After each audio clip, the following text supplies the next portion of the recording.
आज के कार्यक्रम के मुख्य अतिथि माननीय श्री आर.एस. गौतम जी का हार्दिक अभिनंदन एवं स्वागत करते हैं कि उन्होंने अपना अमूल्य समय इन बच्चों के बीच आने के लिए दिया और आपका कंसिडर आप आए। आपका सर बहुत स्वागत है।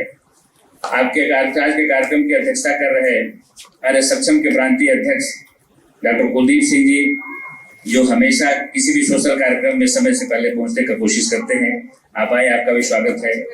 श्री यशोवर्धन जी, जो कि सक्षम के सचिव हैं। सक्षम भी एक राष्ट्रीय स्वयंसेवक संघ का अनुषांगिक संगठन है जो दिव्यांगता के हर क्षेत्र में कार्य कर रहा है। संजीवनी भी उससे साथ जुड़ करके और अपना जो भी योगदान सोसाइटी में कर सकती है, कर रही है। और इसी कड़ी में हम माननीय अपने संस्था के सक्रिय सचिव श्री शशि प्रकाश मिश्र जी, आपका भी हम स्वागत एवं अभिनंदन करते हैं। योग का मतलब होता है जोड़ना,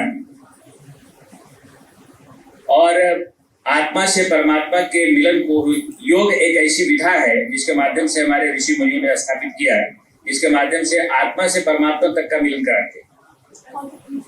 बेसिकली क्या है कि जो हम लोग अपने बच्चों के लिए हम लोग कोशिश करते हैं वो स्थूल योग के लिए प्रयोग करते हैं, फिजिकल एक्सरसाइज या योग के माध्यम से जो उनमें सुधार आ सके। ये प्रक्रिया हम लोग अनवरत सप्ताह में 5 दिन अब हम लोग कर रहे हैं। पहले 3 दिन करते थे, लेकिन अब हम लोग 5 दिन कर रहे हैं, जिससे कि लगभग 40 से ज्यादा बच्चे जुड़े हुए हैं।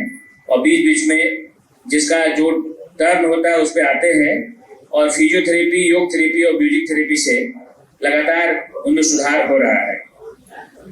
हम शॉर्ट में अपनी संजीवनी के योगदान है, जो संजीवनी पिछले कई वर्षों से लगभग 22 वर्षों से ये संस्था समाज की सेवा के क्षेत्र में कार्य कर रही है। हम लोग लगातार जो क्लब फुट के, जेन्यू वेलकम के जो बच्चे हैं उनका करेक्टिव सर्जरी और डिफरेंट टाइप की थेरेपी कर रहे हैं। समय का बहुत ही अभाव है, लेकिन फिर भी ये है हम लोग का एक सेंटर, एडवांस थेरेपी सेंटर, जिस तरह से नारायण सेवा संस्थान उदयपुर में काम कर रहा है, उसी को ध्यान में रखते हुए कि पूर्वांचल के लोगों को मैंने महसूस किया कि वो जो दूर से जो सेवा मिलती है वो लगातार उसमें बेनिफिट नहीं मिल पाता है, उनका फॉलोअप नहीं हो पाता है। इस चीज को ध्यान में रखते हुए एक बड़ा थेरेपी सेंटर धानगंज में प्रस्तावित बन रहा है, जिससे सभी लोग परिचय हमने चाहा कि हमारे जो अतिथि हैं उनसे भी हम शेयर करने के लिए।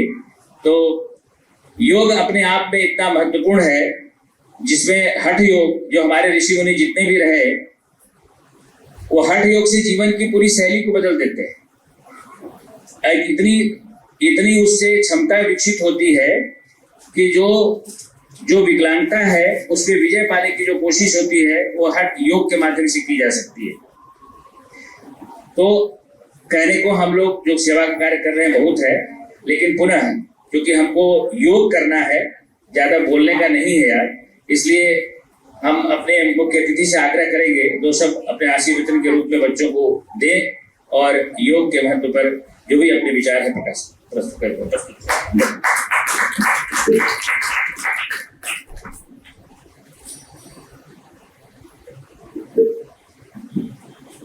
आदरणीय डॉक्टर साहब, पांडे साहब, संस्था के सभी संजीवनी सोशल वेलफेयर सोसाइटी के मेंबर्सगण, मंच पर आसीन सभी सम्मानित जन, उपस्थित हमारे दिव्यांग बच्चे, उनके संरक्षकगण, उपस्थित सारे प्यारे भाइयों एवं बहनों, आज अंतर्राष्ट्रीय योगा दिवस पर योग का कार्यक्रम यहाँ होने जा रहा है, जिसमें क्रिया योग, जिसमें अभ्यास 2 आपके शिक्षक 2 इसका कराएंगे। और अभी जो डॉक्टर साहब ने जो आपकी संजीवनी संस्था है उसके कार्यों से जो अवगत कराया, निश्चित रूप से जो बच्चों की जो दिव्यांगता थी उनके कार्यों से समाप्त हो रही है और वो स्वस्थ जीवन और अच्छे तरीके से जीने की कला सीख रहे हैं, तो निश्चित रूप से एक बहुत ही सराहनीय कदम है। आज अंतर्राष्ट्रीय योगा दिवस पर प्रत्येक नागरिक जन को स्वस्थ रहने के लिए, निरोग रहने के लिए योग करना चाहिए। आपने सभी ने देखा होगा कि महाभारत के भीष्म पर्व में जो श्रीमद् भगवद गीता है उसमें भी 18 प्रकार के योगों का वर्णन है। श्रीमद् भगवद गीता में 18 प्रकार के योग, और उन्होंने योग को आज के मेडिकल साइंस में सम्मिलित कर लिया गया है। जो अगली साल से पाठ्यक्रम पढ़ाया जाएगा मेडिकल साइंस का, जो फर्स्ट ईयर का फर्स्ट प्रॉप का कोर्स होगा, उसमें योग के 18 योगों को सम्मिलित किया गया है। श्रीमद् भगवद गीता के जो 18 योग हैं उनको सम्मिलित किया गया है। योग के माध्यम से अपने जीवन को स्वस्थ बना सकते हैं। मानसिक रूप से भी हम स्वस्थ रह सकते हैं, शारीरिक रूप से, मानसिक शारीरिक दोनों रूपों में हम स्वस्थ रह सकते हैं। और स्वस्थ रहने के लिए हमारा फिजिकली फिट होना बहुत जरूरी है और मानसिक रूप से भी फिट होना जरूरी है। मानसिक बीमारियों को लोग कभी मानसिक बीमारियां समझते ही नहीं है। किसी व्यक्ति को चिंता हो, संतरास हो, उसको अवसादग्रस्त हो, तो उस समस्या को लोग कभी किसी से शेयर ही नहीं करते। और जो शारीरिक आपकी दुर्बलता है उसको दूर करने के लिए जरूर शेयर करते हैं। और योग के माध्यम से उन सारी शारीरिक दुर्बलताओं को तो दूर ही कर सकते हैं, मानसिक दुर्बलताओं को भी पूर्णतया दूर किया जा सकता है। क्योंकि योग के जो पार्ट हैं, चाहे आसन का पार्ट हो या प्राणायाम का पार्ट हो या मुद्रा का पार्ट हो या ध्यान की विधियां हो, योग अपने आप में बहुत व्यापक है। डॉक्टर साहब ने बताया कि योग मतलब जुड़ना। पतंजलि जी यहीं काशी की धरती पर बैठ करके पतंजलि योग सूत्र जो 4 अध्यायों में है, पतंजलि योग सूत्र, आप सभी लोग योग सूत्र को जरूर लें। पतंजलि जी को जरूर पढ़ना चाहिए, क्योंकि योग की शुरुआत जो है पतंजलि जी ने बहुत सिस्टमेटिक किया और विशेष रूप से वो समाधि की तरफ ले जाने को उन्होंने पतंजलि जी ने किया कि अपने कैसे शरीर को ठीक करते हुए फिजिकल क्रियाओं के माध्यम से, मानसिक क्रियाओं के माध्यम से 5 नियम करते हुए और हम कैसे जो है संप्रज्ञात समाधि या संप्रज्ञात समाधि की तरफ बढ़ें। ये पतंजलि जी ने किया। इन 4 जो है आपके पाद हैं पतंजलि योग में, चित्त योग चित्त वृत्ति निरोधा, उन्होंने चित्त वृत्तियों का निरोधी योग बोला। गीता में योगा कर्म कौशलम, कार्य में कुशलता प्राप्त करना। जो हम अपना कार्य कर रहे हैं यदि उसमें कुशलता से, अच्छे से, प्रोफेशनल कॉम्पिटेंसी, व्यवसायिक दक्षता, जो भी कार्य कर रहे हैं उसमें पूर्ण मन से और पूर्ण दक्षता के साथ करें।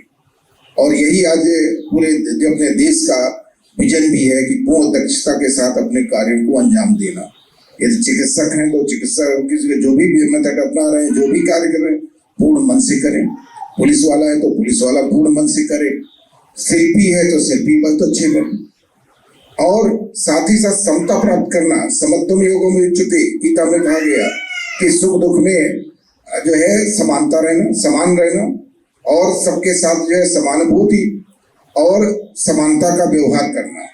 एम्पैथी और सिंपैथी दोनों जो है, तो किसी व्यक्ति के प्रति सिंपैथी के साथ साथ एम्पैथी भी होनी चाहिए। यदि उसको बराबर की उसके साथ बराबरभूति हो, एक मित्रवत रिलेशन, मित्रता का संबंध होना चाहिए। जैसे अर्जुन और कृष्ण का मित्रवत संबंध श्रीमद् भगवद गीता में है, यानी एम्पैथी, उसके प्रति समान अनुभूति, एम्पैथी पर बल देना चाहिए। किसी की कोई दुर्बलता है तो किसी की कमजोरी नहीं समझ करके उसके प्रति हमको मित्रता का भाव, उसके प्रति अच्छा भाव रखते हुए उसको आगे बढ़ाने का कार्य करना। किसी की कमजोरी को उसकी कमजोरी मत बनने दें, बल्कि इतना उसमें संवेग लाएं, इतना उसको जबरदस्त जो है मोटिवेट करें, प्रेरण करें कि वो अपने आप में आगे बढ़ जाए। और ऐसा कोई कार्य नहीं है, हर क्षेत्र में इन भारतीयों ने, मनीषियों ने तमाम तरह के कार्य किए हैं। अष्टावक्र साहब जो है 8 शरीर में 8 जगह से वक्र थे, दिव्यांग थे, लेकिन उन्होंने अष्टावक्र गीता लिखी और जनक जी के गुरु जी थे। जनक जी को उन्होंने सही दिशा दिया, जनक जी को जो है सदेह से विदेह बनाया। विदेह मुक्ति का जो ज्ञान है वो अष्टावक्र जी ने दिया। जैसे श्रीमद् भगवत गीता है वैसे अष्टावक्र गीता। तो योग इतना विशाल है, इतना व्यापक है, पूरे विश्व में किसी नाम से योग को नाम जाना जाता है। चाहे जापानी योग हो, चाहे आप मलाया का योग हो, भारतीय योग है तो अपना है ही। इसके अतिरिक्त जो है विदेशों में जो योग है और जो पद्धतियां हैं, जो आपके जो तरीके हैं आसन के, चाहे चिड़िया पर हो, चाहे जानवरों पर हो, चाहे बंदर पर हो, चाहे गाय पर हो, चाहे आपके घोड़े पर हो, चाहे कैमल को लेकर के हो, इन्हीं के आधार पर आपके ये सारे के सारे योग। शस्त्रासन, शशक पर, खरगोश पर, आपने देखा गोमुखासन गाय पर, उष्ट्रासन ऊंट पर। ये जितने भी जानवर और चिड़िया हैं, जितनी पोजीशन में रह सकते हैं, उन सारी पोजीशन में सारे आसन बनाए गए और 700 आसन बनाए गए। उन 700 आसन में से 85 आसन मुख्य हैं। उन 85 आसनों का अभ्यास अवश्य करना चाहिए, चाहे आपके लेट करके हो, चाहे बैठ करके हो, चाहे आपके हाथ से संबंधित हो, चाहे आपके जो वज्र से संबंधित हो, चाहे आपके सिर से संबंधित हो, आंख से संबंधित हो। तो ये जितने भी आसन हैं, और इसकी शुरुआत जो सूक्ष्म व्यायाम से करते हैं, सूक्ष्म व्यायाम से करते करते और ध्यान की तरफ, चूंकि जो मकसद है योग का ध्यान, कंसंट्रेशन, मुक्ति, अपने आप को जान लेना। सबसे बड़ी जो है अज्ञानता होती है कि हम अपने आप को कुछ जानते ही नहीं। अपने आप को जाने, योग का जो मकसद है, मूल्य है। और जब हम अपने तरफ जो है उन्मुख हो जाएंगे तो हम निश्चित रूप से बहिर्जगत से इंट्रोवर्ट अंतर्मुख जगत की तरफ आ जाएंगे और हम निश्चित रूप से पूर्णता की तरफ हम एक कदम बढ़ा लेंगे। तो जीवन का जो मकसद है, जीवन लाइफ का क्या उद्देश्य है, इसको यदि प्राप्त करना है तो योग के माध्यम से हम सभी प्राप्त कर सकते हैं। और योग अपने जीवन में निश्चित रूप से अपनाएं, प्रतिदिन अपनाएं, इसको दिनचर्या में शामिल करें। और जैसे आप अपना खान पान करते हैं, आहार विहार है, आपका धार्मिक पूजाएं हैं, संध्या है, संध्या प्रातःकाल की संध्या हो, दोपहर की संध्या हो, शाम की संध्या हो, सबके लिए अनिवार्य करना चाहिए। अपनी सिखा लोग नहीं रखते थे, अब सिखा रखने का, अब लोगों को ज्ञान, वैज्ञानिक ज्ञान हो गया सिखा रखने का। आपके जो 16 संस्कार हैं, गर्भाधान संस्कार पर बल ही नहीं दिया जाता था। आज माताओं को बताया जा रहा है कि गर्भाधान संस्कार क्या है। लोग गर्भ में ही बच्चा बहुत सारी विद्याएं सीख जाता था, लोग मजाक बना के सीखते उड़ाते थे। आज पुनः इस पर विज्ञान ने काम किया कि गर्भावस्था के दौरान जितने संस्कार डाले जाएंगे वो सब के सब बच्चे पे पड़ेंगे और वो बच्चा उसी अनुरूप बनेगा।